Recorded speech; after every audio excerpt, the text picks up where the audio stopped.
Michael Beschloss, welcome to the University of Rochester. Thank you very much. I'm happy to be here. What kind of qualities, if you had to name a few, do you find in all of the great presidents in history? First one I would mention would be guts. Great example of that would be George Washington, 1795.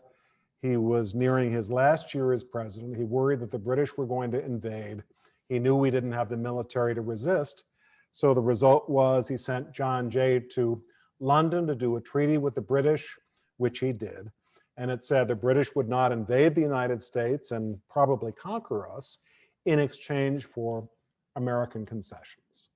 Americans found out about this. They were furious. They said, why are we making all these concessions to the British? We just won the Revolutionary War. You cannot be intoxicated with being popular. And as a result, bringing change, like the Jay Treaty, may make you very unpopular. Number two quality, make sure that if you're a great leader making courageous decisions, you can try to explain them to people who may disagree. Abraham Lincoln, summer of 1864, was running for re-election. He talked to his aides and said, am I going to win? They said, no. He said, why?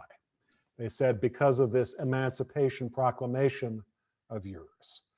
Lincoln won a second term by a landslide with the strength, most of all, among the soldiers who were still to risk their lives. That was a vote of confidence in Lincoln's leadership because he could explain his unpopular decisions so well. Make sure that you elect a president who has a sense of history. If you have a president who is at least something of a student of history, that president will know what in human history has worked, what has not.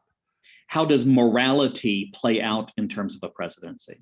George Washington was a man who, while he was president, there was a law in the Commonwealth of Pennsylvania, which is where the capital was in Philadelphia at the time, that said, if there is a slave, which is what they called them in those days, who is in the state of Pennsylvania, who is here for more than 6 months, free state, we declare them free.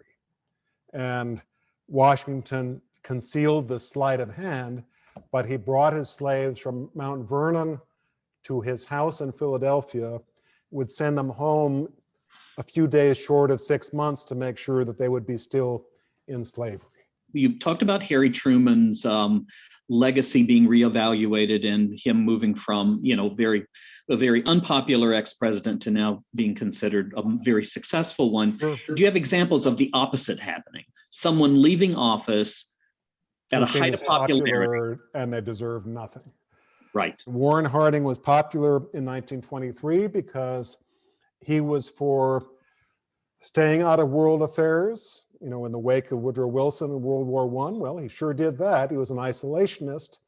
And as a result, we stayed out of the League of Nations and we did very little to avert the rise of Adolf Hitler. We want someone of normalcy like Warren Harding who will stay away from the economy and let the free market do what it wants to do. Well, sure happened. And what happened in the 1920s, culminating in 1928, stock market crash, a Great Depression, mass suffering, unemployment way above 25%. But a sitting president could be a Lincoln. He could turn out to be a Harding or she, time will tell. And that's why we historians at least have some minor function in American life, I would suggest.